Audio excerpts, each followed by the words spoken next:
बुद्ध से प्रेरित एक कहानी। ध्यान की शक्ति। बहुत समय पहले हिमालय की ऊंची पहाड़ियों में एक छोटा सा गांव बसा हुआ था। ये गांव प्रकृति की गोद में शांति से बसा था और गांव वाले अपनी सादा जीवन शैली में संतुष्ट थे। गांव के चारों ओर घने जंगल, साफ सुथरी नदियां और सुंदर हरियाली फैली हुई थी। गांव में एक युवा लड़का था जिसका नाम आर्व। आर्व अपनी जिज्ञासा और जीवन की सच्चाई जानने की इच्छा के लिए जाना जाता था। वह अक्सर अपने पिता से जीवन और ब्रह्मांड के रहस्यों के बारे में सवाल करता रहता। आरव के पिता, जो एक किसान थे, उसे बताते थे, बेटा, जीवन में शांति और संतोष प्राप्त करने के लिए हमें अपने मन को समझना और उसे नियंत्रित करना सीखना चाहिए। लेकिन ये बातें आरव को समझ में नहीं आती थीं। वह हमेशा सोचता था कि आखिर ये मन की शांति और ध्यान क्या होता है और ये कैसे जीवन को बदल सकता है। एक दिन गांव में एक साधु आए। वह साधु बुद्ध के अनुयायी थे और उनकी शिक्षाओं को लोगों तक पहुंचाने के लिए जगह जगह घूमते थे। गांव वालों ने उस साधु का बहुत आदर सत्कार किया और उनसे जीवन की गहरी बातें जानने की इच्छा प्रकट की। साधु ने गांव वालों को ध्यान और बुद्ध की शिक्षाओं के बारे में बताया। आरुव भी उन लोगों में था जो ध्यान से उनकी बातें सुन रहा था। साधु ने कहा, जीवन का सबसे बड़ा सत्य है दुख, लेकिन बुद्ध ने यह भी सिखाया है कि दुख से मुक्त होने का मार्ग है। यह मार्ग ध्यान और आत्म साक्षात्कार का है। जब तक हम अपने मन की चंचल पर नियंत्रण नहीं पा लेते, हम शांति नहीं पा सकते। आरव की जिज्ञासा और भी बढ़ गई। उसने साधु से पूछा, ध्यान से क्या होता है और यह कैसे हमें दुख से मुक्ति दिला सकता है? साधु ने मुस्कुराते हुए कहा, बेटा, ध्यान वह साधन है जिसके द्वारा हम अपने मन को स्थिर और शांत कर सकते हैं। जब मन शांत होता है, तब हम अपने भीतर की सच्चाई को देख सकते हैं। बुद्ध ने हमें सिखाया कि मनुष्य के सभी दुख उसके अपने अज्ञान से उत्पन्न होते हैं। जब हम अज्ञान के अंधकार को ध्यान की रोशनी से मिटाते हैं, तभी हमें सच्चा सुख और शांति प्राप्त होती है। आरव ने साधु से ध्यान की कला सीखने का निर्णय लिया। अगले दिन से ही उसने ध्यान करना शुरू किया। शुरू में उसे ध्यान करने में बहुत कठिनाई होती थी। उसका मन बार बार इधर उधर भटकता था। वह कभी अपने गांव के दोस्तों की बातों में उलझ जाता, तो कभी खेतों में खेलते जानवरों की तरफ ध्यान चला जाता। लेकिन साधु ने उसे सिखाया था कि ध्यान एक अभ्यास है जिसे लगातार करने से ही सफलता मिलती है। समय बीता गया और आरव ने ध्यान में प्रगति करना शुरू किया। धीरे धीरे उसका मन स्थिर होने लगा। एक दिन ध्यान करते समय उसने अपने भीतर कुछ अद्भुत अनुभव किया। उसका मन जैसे शांति के एक गहरे सागर में डूब गया था। वह पूर्णतः शांत और स्थिर हो गया था।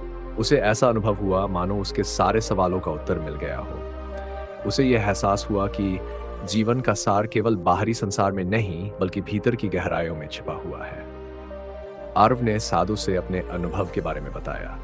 साधु ने कहा, तुमने अब ध्यान की सच्ची शक्ति को अनुभव किया है। यह शक्ति तुम्हें जीवन के हर कठिनाई में मार्गदर्शन करेगी। बुद्ध ने कहा था कि मनुष्य के भीतर असीम शांति और ज्ञान छिपा हुआ है। ध्यान के द्वारा हम उस शांति और ज्ञान को खोज सकते हैं।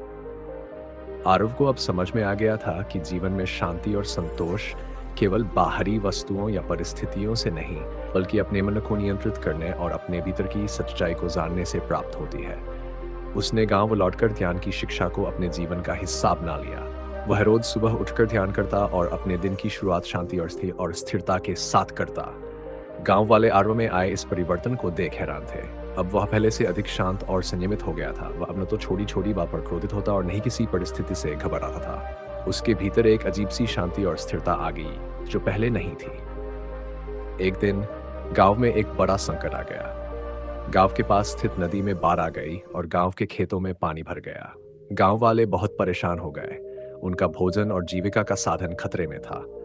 सभी लोग चिंता और भय से भर गए, लेकिन आरव शांत था। उसने सभी गांव वालों को एकत्र किया और उन्हें समझाया, डरने और घबराने से कोई समस्या हल नहीं होती।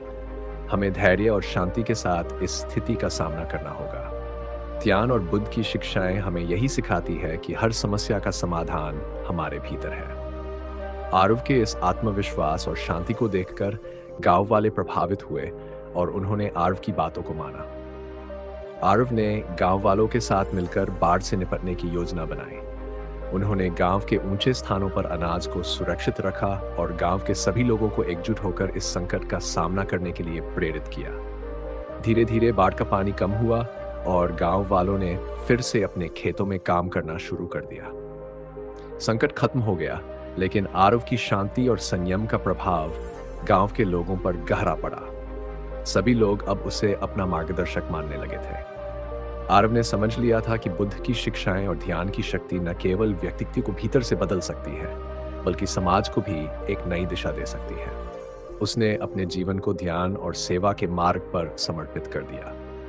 अब वह गांव के अन्य युवाओं को ध्यान की शिक्षा देने लगा और उन्हें बताने लगा कि कैसे मन की शांति और स्थिरता से जीवन के हर संघर्ष का सामना किया जा सकता है। समय बीतता गया और आरव की शिक्षाओं का प्रभाव गांव में बढ़ने लगा। गांव वाले अब पहले से अधिक शांत, संतुष्ट और खुशहाल जीवन जीने लगे थे। वे जान चुके थे कि जीवन में समस्याएं और कठिनाइयां आना स्वाभाविक है, लेकिन ध्यान और आत्म साक्षात्कार से हर कठिनाई का सामना किया जा सकता है। आरव का जीवन अब एक जीवंत उदाहरण बन गया था कि बुद्ध की शिक्षाएं और ध्यान की शक्ति किसी व्यक्ति के जीवन को कैसे बदल सकती है। उसने न केवल अपने जीवन में शांति और संतोष पाया, बल्कि गांव के सभी लोगों को भी उस मार्ग पर चलने के लिए प्रेरित किया।